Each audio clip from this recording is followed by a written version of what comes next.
inikah pengganti Allah? Manusia boleh mereka-rekakan yang jahat, tapi Allah mereka-rekakannya untuk kebaikan. Artinya apa? Kalau saya menuju ke arah yang lebih kuat, kalau saya menuju ke arah yang lebih baik, cuman karena satu, saya tahu persis rancangan Tuhan, tuntunan Tuhan, melewati jalan yang berat sekalipun hasilnya selalu luar biasa. Amin. Selanjutnya ayat berapa ini? Ayat 10. Sebab, nah ini dia, ia menanti-nantikan kota yang mempunyai dasar. Nah ini yang saya mau bilang buat saudara, yang direncanakan, plan and built by God. My own plan can be a disaster. Rencana saya sendiri bisa saja justru membawa saya pada sesuatu yang berantakan. Tetapi kalau saya masuk pada plan and built by God, kalau saya masuk pada sesuatu yang direncanakan dan dibangun oleh Tuhan, hasilnya pasti luar biasa. Amin. Karena salah satu yang Tuhan paling gak suka, namanya GGD, gitu-gitu doang. Tuhan gak mau rumah tangga sudah cuma gitu-gitu doang. Amin. Tuhan gak mau pelayanan kita, gereja kita cuma gitu-gitu doang. Saya percaya betul, hidup Kristen harus lebih baik, harus lebih kuat. Tanpa menjadi lebih baik dan tanpa menjadi lebih kuat, kita nggak mungkin bisa jadi saksi Tuhan. Amin. Kadang-kala ada banyak gereja cuman lebih fancy, cuman make upnya dan dandannya, kulit luarnya cuman lebih bagus. Tuhan bukan mau cari yang lebih bagus, Tuhan mau cari yang lebih berkualitas, lebih baik dan lebih kuat. Yang setuju berikan tepuk tangan yang meriah. Karena kalau lebih baik dan lebih kuat, pasti lebih jadi berkat, lebih banyak memenangkan jiwa, dan lebih memuliakan Kristus. Yang setuju katakan amin. Ayat selanjutnya, ayat 11. Karena iman, ia juga dan Sarah beroleh apa? Kekuatan. Untuk apa? Menurunkan anak cucu walaupun usianya sudah lewat. Karena ia menganggap it's not about him. Dalam proses penantiannya, Abraham pernah gagal nggak? Abraham pernah putus asa nggak?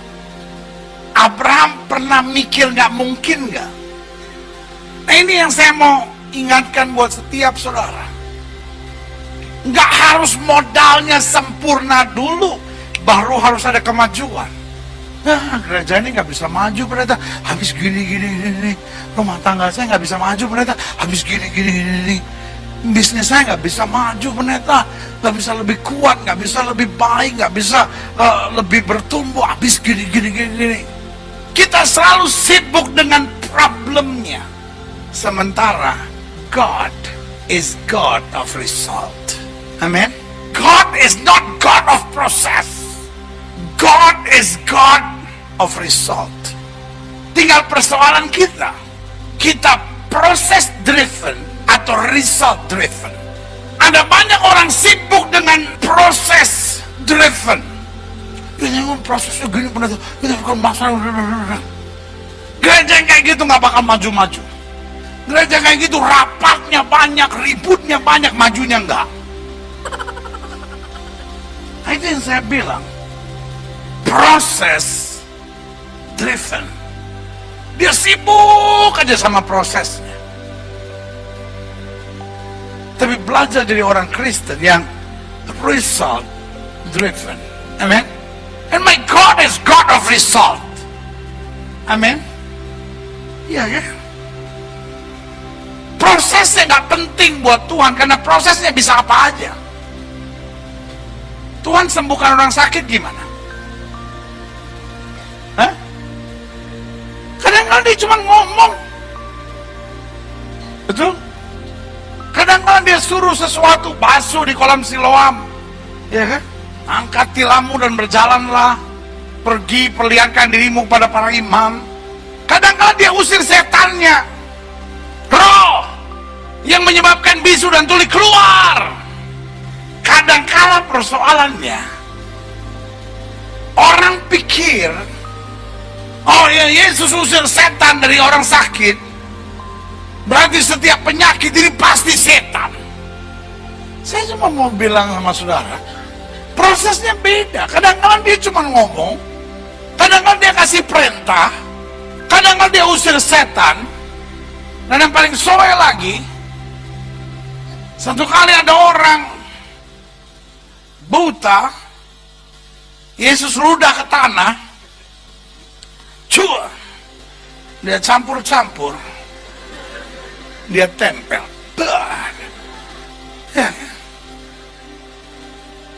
Bagaimana Petrus menyembuhkan orang sakit?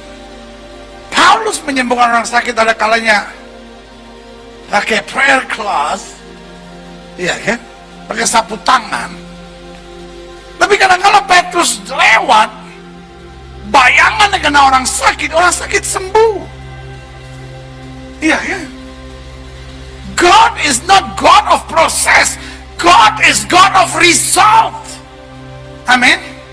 Proses setiap orang bisa beda-beda, tapi resultnya selalu untuk kebaikan kita. Yang setuju katakan amin. Amin.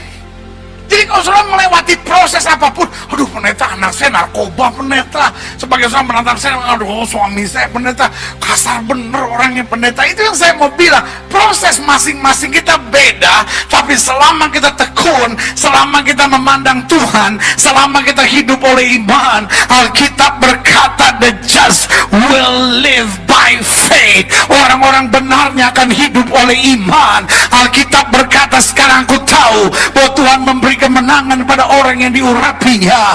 Alkitab saya berkata, yang lain boleh bermegah dengan keretanya, yang lain boleh bermegah dengan kudanya, tetapi mereka akan rebah dan jatuh. Kita akan tetap kuat, tegak berdiri dan melihat kemuliaan Tuhan. Yang setuju katakan amin. Sama-sama bilang sama saya result. Sama-sama bilang sama saya hasilnya. Amin. Kita kadang-kala jadi get frustrated gitu ya kan, get irritated gitu. Kita jadi kenapa sih Tuhan saya udah berdoa, kenapa sih Tuhan saya udah pelayanan, kenapa sih Tuhan saya udah minta sama Tuhan, kenapa suami saya belum berubah, kenapa rumah tangga saya begini, kenapa pelayanan saya begini, kenapa ada orang yang ngomongin saya.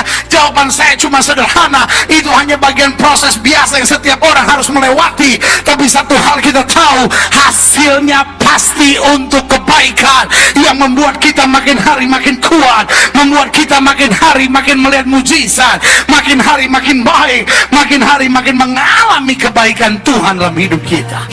Amin.